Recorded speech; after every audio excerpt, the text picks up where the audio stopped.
এমপিওভুক্ত শিক্ষকদের জন্য জরুরি নোটিশ দিল মন্ত্রণালয়। এমপিওভুক্ত শিক্ষক কর্মচারীদের আগস্ট মাসের বেতন ভাতার প্রস্তাব শিক্ষা মন্ত্রণালয়ে পাঠানোর প্রস্তুতি চলছে। তবে এখানে কিছু শিক্ষা প্রতিষ্ঠান আগস্ট মাসের এমপিও সংক্রান্ত তথ্য সাবমিট করেনি। ফলে নির্ধারিত সময়ের মধ্যে সব প্রতিষ্ঠানে তথ্য পাওয়া কিছুটা জটিলতা তৈরি হয়েছে। তাই এই সপ্তাহে বেতনের প্রস্তাব মন্ত্রণালয়ে পাঠানো নিয়ে কিছুটা শঙ্কা তৈরি হয়েছে। সবকিছু ঠিক থাকলে আগামী সপ্তাহে আগস্ট মাসে বেতন ভাতার প্রস্তাব মন্ত্রণালয়ে পাঠানো সম্ভব হবে বলে আশা করা হচ্ছে।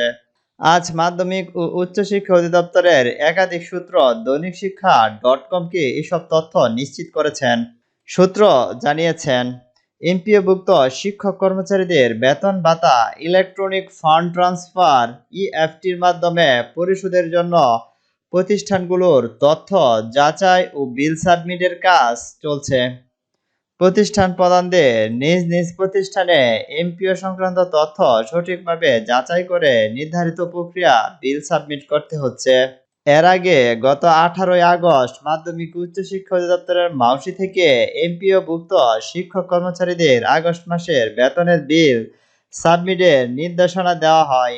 এতে 21 আগস্টের মধ্যে বিল সাবমিট করতে সংশ্লিষ্ট শিক্ষা প্রতিষ্ঠানের প্রধানদের বলা হয়েছিল। মাউসির নির্দেশনায় বলা হয়েছিল, প্রতিষ্ঠান প্রধান এমপিও সংক্রান্ত কাজে ব্যবহৃত আইডি ও পাসপোর্ট দিয়ে ইএফটি সিস্টেম এমপিও শিট মাউসির লগ ইন করে প্রত্যেক শিক্ষক কর্মচারীদের প্রাপ্ত এমপিও অর্থ সঠিকভাবে নির্ধারণ করে দিলে সাবমিট করবেন।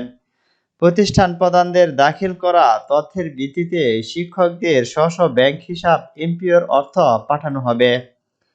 এক্ষেত্রে ভুল তথ্যের কারণে কোনো শিক্ষক কর্মচারীর এমপিও অর্থ বা ইএফটি পাঠানো না হলে বা অতিরিক্ত অর্থ পাঠানো হলে এর দায় প্রতিষ্ঠান প্রদানের উপর বর্তমান বলেও মাউসির পক্ষ থেকে জানানো হয়েছে।